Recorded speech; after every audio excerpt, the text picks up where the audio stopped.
the president is a China hawk. He surrounded himself with like-minded individuals. He might want to cut a deal with Xi Jinping because he likes being able to say that he has neutralized strong foreign adversarial powers. But, there's no reason to be optimistic. If anything, we have instilled, I think, greater incentive on China to develop state-of-the-art technology indigenously, and to do so in a way that is not nearly as dependent on U.S. technology as we would like to believe. This is Professor Stephen Roach. He is one of the world's most respected economists and an insider into both the U.S. and Chinese economies. Professor Roach's track record is unprecedented. He enjoyed a 30-year career with Morgan Stanley, serving as the company's chief economist and later becoming the chairman of Morgan Stanley Asia. Professor Roach is now a senior fellow at Yale University, and in 2022 authored a book entitled Accidental Conflict: America, China, and the Clash of False Narratives. In today's show, I sit down with Professor Roach to discuss the exact false narratives clouding the U.S.-China relationship. We discuss the return of Donald Trump and what his new trade war will mean for both the U.S. and Chinese economies. Professor Roach shares insights into how China is preparing for the future, but most importantly, we discuss his innovative, common-sense solution that could instantly improve U.S.-China relations. If you want to really understand what will happen between the U.S. and China in 2025, this is the episode for you. Let's begin. Well, everyone, I'm very honored to welcome into the studio Professor Stephen Roach from Yale University, because I believe that the U.S.-China relationship is the most important geopolitical relationship in the world. Where are we right now in February 2025? And basically, how have we gotten to this point with this tension between the U.S. and China? Well, the relationship is in an all-time low at this point in time, in large part an outgrowth of trade war that was started by President Trump in his first administration, and one that continued under the Biden administration, and looks like it is once again ratcheting up in the early days of Trump 2.0 under the guise of national security fears, you might even say paranoia. In the U.S., Republicans and Democrats alike react very, very strongly to anything pertaining to China, from TikTok and Huawei to DeepSeek, Chinese electric vehicles, dock loading, cranes, you name it. Whatever China has its hand on, we view as a threat. Yeah, I mean, I'd like to expand upon that, because you've written a lot about Sinophobia in your newsletter. You talk a lot about how these irrational fears of China have really, fortunately, it's been the one thing that has united politicians in the United States. Both Democrats and Republicans have this irrational fear of China in almost every way. Like you said, all of these different industries, basically any tech coming from China is deemed a national security threat. Is there any way to get around that, or do we move on from that? How do we bring common sense back to Washington? Well, common sense in Washington is a bit of an oxymoron right these days. That's going to be a long struggle. My own feeling is that you started this out, Cyrus, about talking about the world's most important relationship. Mm-hmm. I have this out of consensus view that we need to focus on re-engagement, if indeed we do believe this is the world's most important relationship. And re-engagement is considered to be a four-letter word, given the mindset that we just described. And yet, we have a couple of choices here, and that is continue to escalate the conflict or figure out a way to resolve the conflict. And resolve the conflict from our point of view on our terms, yes, but be respectful of the needs and characteristics of the Chinese system at the same time. So we've got to rebuild trust, really have a more expansive outlook for the way in which we conduct cross-border trade, and then work hard on building up a secure and dependable new architecture for engagement between our nations. Very good. We're going to talk about that a little later. You have an amazing idea about a secretariat that could, potentially help this U.S.-China relationship. We'll get into that later, but I want to talk about this new trade war. We're on the cusp of a brand new trade war.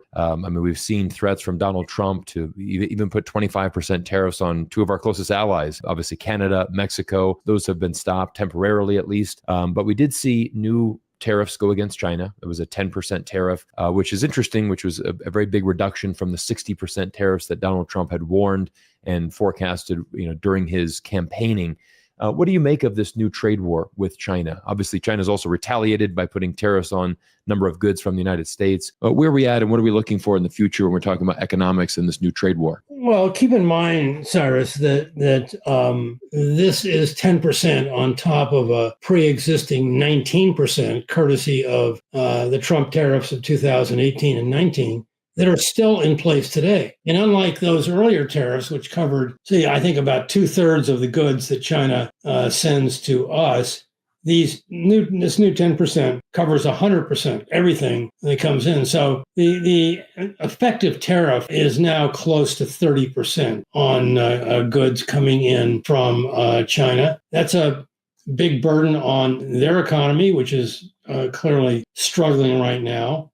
But it's certainly a burden on the American taxpayer, who is now being hit with additional price hikes of products coming in from China. And for a president who ran on the promise of lowering prices for Americans to deal with their serious pocketbook concerns, this is going the other way. Yeah, absolutely. I want to expand upon that tariffs, because I think there's such a misconception with tariffs. For example, I saw this tweet: 4 truths about tariffs. Tariffs don't cause inflation. Tariffs lead to lower prices for American consumers. Tariffs create American jobs, and tariffs lead to lower income taxes. Take us from the mind of an economist. Can you break down these comments and just kind of give us a little bit more common sense into what tariffs really do? Well, are you sure that came from a financial guy, or did it come from the White House? I mean, that sounds pretty much like it's parroting the convoluted views of our president on tariffs, who absolutely does not understand what a tariff is.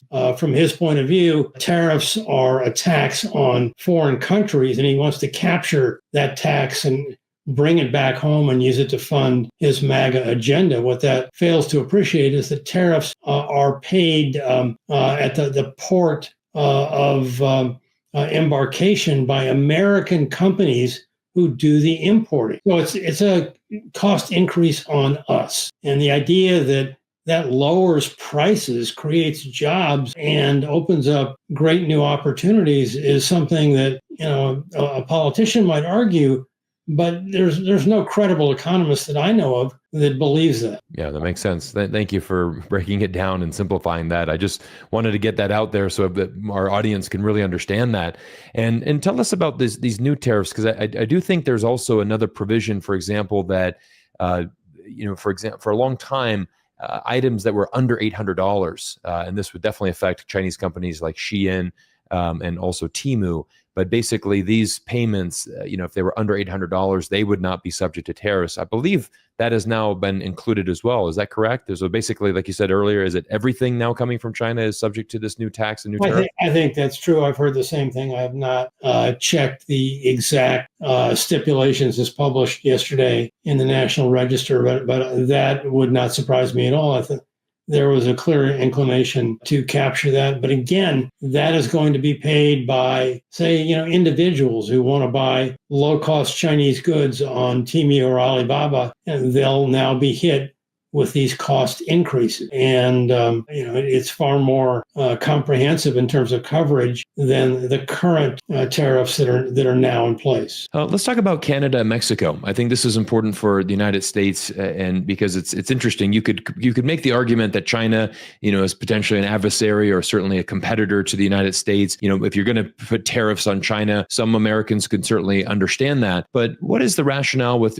really going after Canada and Mexico? Obviously, the White House says it's because of the fentanyl and because of this problems, but expand upon this a little bit. Help us understand more about what this would actually mean if 25% tariffs were hit to our Canadian neighbors and also our Mexican neighbors. What would that look for their economies, but also our own economy? Well, first of all, just as a preface to that important question, if we have a fentanyl problem with Mexico or an immigration problem with Mexico, and by the way, the numbers show that we have none of those problems in Canada, despite what the president claims. And I mean zero, like 0.4% of fentanyl traffic in the U.S., 0.4 comes from Canada. Less than 2% of illegal immigration over the last 10 years has come from Canada. So we don't have problems there. we do have them with Mexico. Let's address them on the basis of negotiating head-to-head on those issues, but not use tariffs to try to accomplish that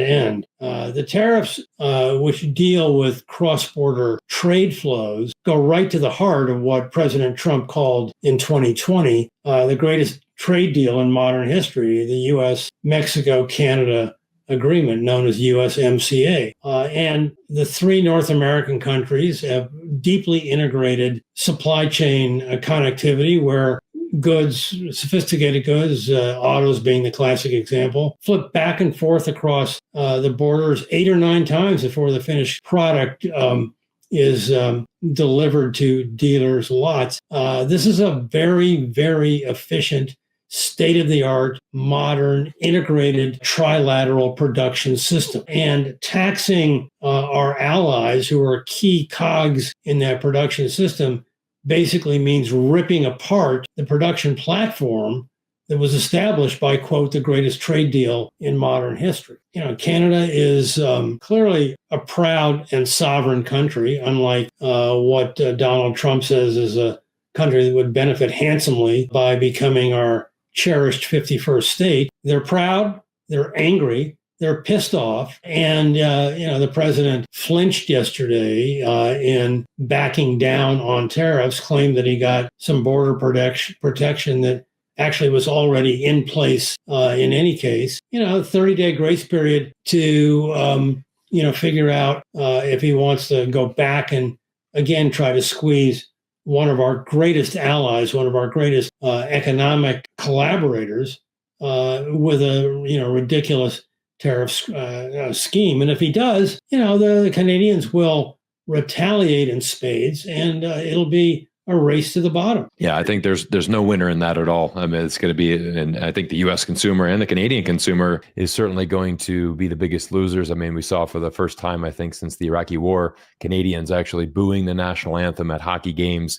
Certainly not the way you want to be treating your like you said, your closest ally and your closest. They're angry. They're understandably angry that, we would have the audacity to turn on a nation that we share the longest border of any two nations in the world, and that we have had an amazingly cooperative, collaborative relationship with on all terms for a long, long period of time. Yeah, absolutely. Let's shift this conversation back to U.S.-China relations specifically, and I want to get your thoughts on Donald Trump 2.0. I want to get your thoughts on the future of this relationship, because I believe that Donald Trump is surrounding himself with very hawkish people in his administration. There was a rumor last week that a gentleman, Kyle Bass, for example, would join Trump's administration. He has gone on the record saying that China is a mortal enemy of the United States. I think he's an extremist. I wouldn't think that he would be providing solid advice to the president and his administration. Are you worried about the hawkish people that Donald Trump is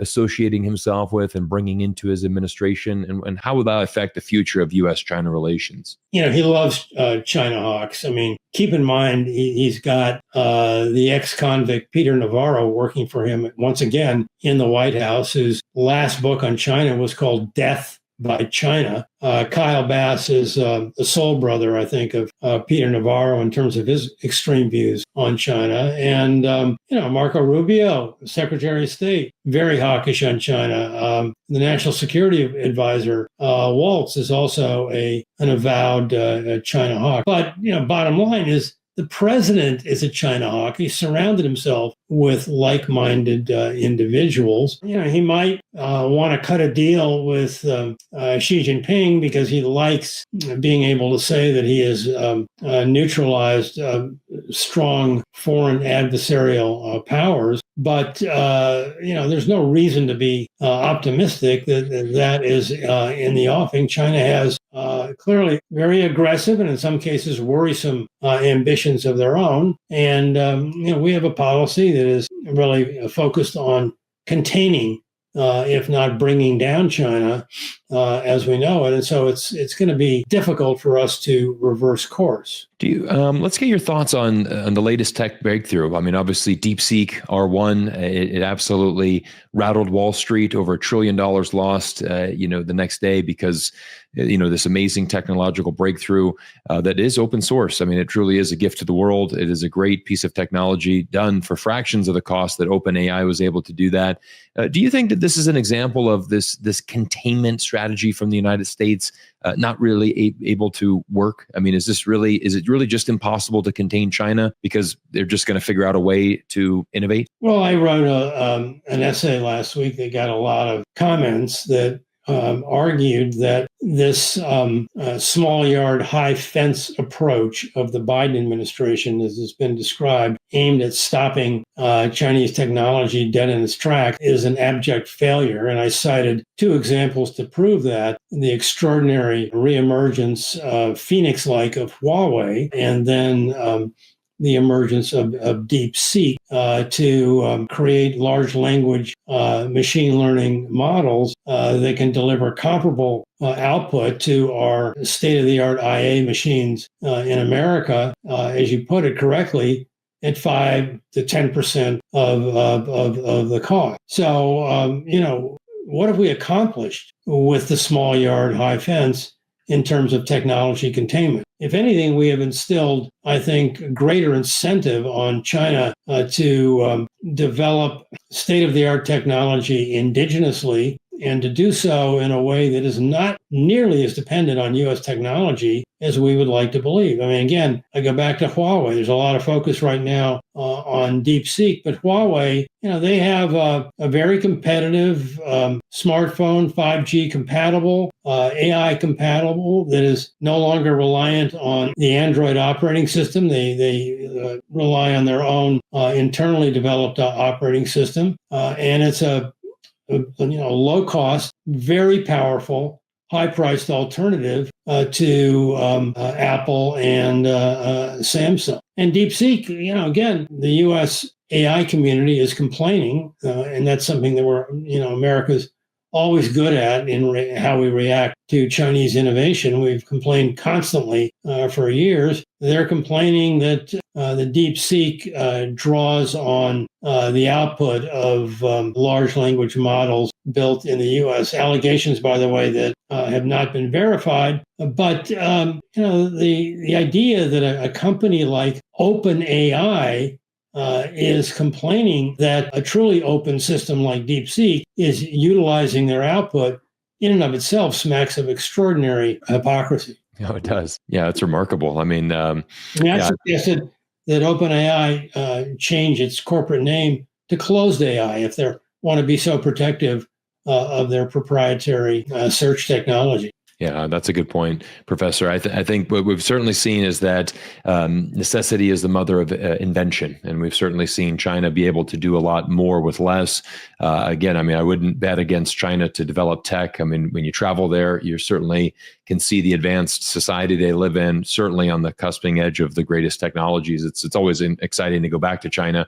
But I want to talk a little bit about, I think the cornerstone of the U.S.-China relationship which is Taiwan, of course, very, very important part of this relationship. And I did see an article from the Straits Times that was quite remarkable. It was Taiwan's president who said that Taiwan and China need peace, giving multifold changes internationally, and he would like to seek dialogue instead of confrontation. I think that was a very positive development, certainly with this.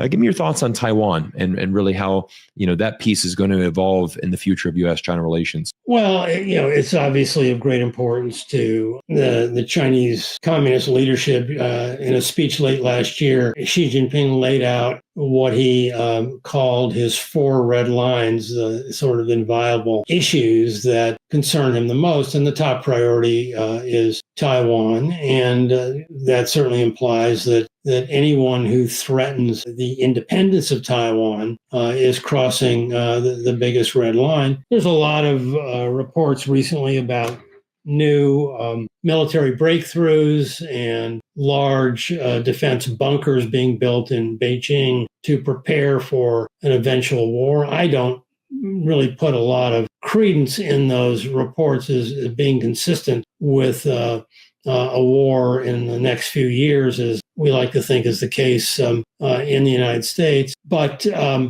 Taiwan is certainly an issue that needs to be resolved one way or another, hopefully peacefully, in the next 5 to 10 years. There's been a lot of progress in cross-straits economic integration, and there needs to be, I think, a better way to manage the geostrategic tensions between not just China and Taiwan, but China and the United States, where we have politicians who continue to throw their support to Taiwan independence, and do so explicitly by making semi-official visits like Nancy Pelosi did several summers ago that really was a major setback to the stability of the relationship. Yeah, no, absolutely. I think the Taiwan issue is certainly the cornerstone of U.S.-China relations as well. But what are some other key variables that are going to be dictating the future of U.S.-China relations? I mean, we've got the trade war, we've got Taiwan. What other things are you looking at for in the future of this relationship? Well, look, they span the gamut from trade and technology to industrial policy to subsidies of state-owned enterprises, both in China and the United States. They touch on the broad global issues that we're both critically involved in, such as global health, climate change, cybersecurity, and obviously human rights. And I've argued that we need to establish a new bilateral secretariat where both nations address these and many other issues on a full-time basis, 24/7, continually at a very expert technocratic level, so that when situations come up that we're unprepared for, whether it's a spy balloon or a naval accident in the Taiwan Strait, that we have in place the experts and the official support to troubleshoot, resolve, and come to agreements on these tough issues. The current way of engagement, Cyrus, is we've outsourced it to politically driven leaders, and we put far too much emphasis on leader-to-leader diplomacy, which is, I think, it's important, but we need an institutional complement to leader-to-leader diplomacy to keep this relationship moving ahead on a continual basis, relying on expertise rather than on the personalized whims of political leaders. Can you expand upon it, the secretariat idea? I really want people to understand that. I had the pleasure of hearing you speak a couple of weeks ago in San Francisco. We were both there attending the Future of U.S.-China Relations conference. You gave the opening keynote speech.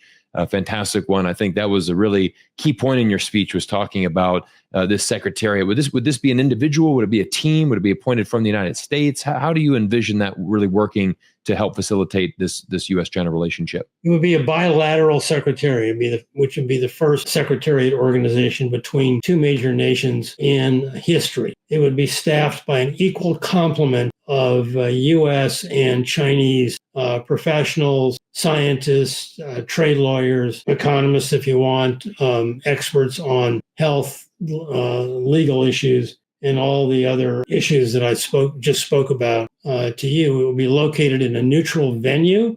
Could be Switzerland, could be Singapore. It would be far different than existing secretariats, which are at the heart of many of our multinational or multilateral organizations like the UN, the OECD, the World Trade Organization, the World Health Organization, which are largely set up for administrative convenience. This would be an organization that is focused on collaborative resolution of thorny policies, again, spanning the gamut from economics and trade all the way to global health, cybersecurity, and climate change, with many other issues in between. They would be charged with developing collaborative white papers aimed at providing policies or new agreements on these issues that would be fed into the legislative process of both governments and resolved through negotiations conducted under the auspices of the Secretariat. When disputes arise, as they inevitably do in any